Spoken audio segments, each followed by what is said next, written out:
ქუთაისის საერთაშორისო უნივერსიტეტი ხელოვნური ინტელექტის ფორმალური კვლევის შესახებ ევროპის ერთ-ერთ უმნიშვნელოვანეს ფორუმს მასპინძლობს. საერთაშორისო კონფერენცია საქართველოში პირველად ტარდება. დეტალები ნინი ჩუბინიძის სიუჟეტში. საქართველო რამდენიმე დღის განმავლობაში მსოფლიო მეცნიერების ეპიცენტრია. ქუთაისის საერთაშორისო უნივერსიტეტი ხელოვნური ინტელექტის ევროპის ყველაზე მნიშვნელოვან ფორუმს მასპინძლობს. დარგზე მომუშავე მსოფლიოს წამყვანი მეცნიერები და მკვლევრები 4 დღის განმავლობაში ქუთაისში პანელური დისკუსიებისა და პრეზენტაციების საშუალებით მიღწეულ შედეგებს და გამოცდილებას ერთმანეთს გაუზიარებენ.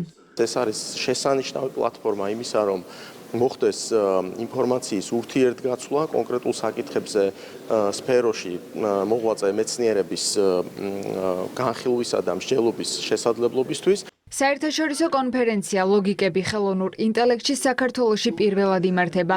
ის რომ ქუთაისის საერთაშორისო უნივერსიტეტი მსგავსი მასშტაბური ფორუმის მასპინძელია, კიდევ ერთხელ ადასტურებს, რომ საქართველოს უმაღლესი საგანმანათლებლო დაწესებულებების რანგი და როლი საერთაშორისოდ არის აღიარებული. ჩვენი უნივერსიტეტი ამ მიმართულებით არის წამყვანი უნივერსიტეტი რეგიონში.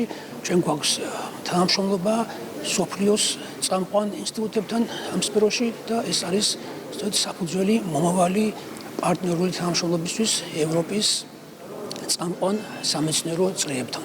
სამეცნიერო კონფერენციაზე მოხსენების წარდგენა სპეციალური შერჩევის საფუძველზე ხდება.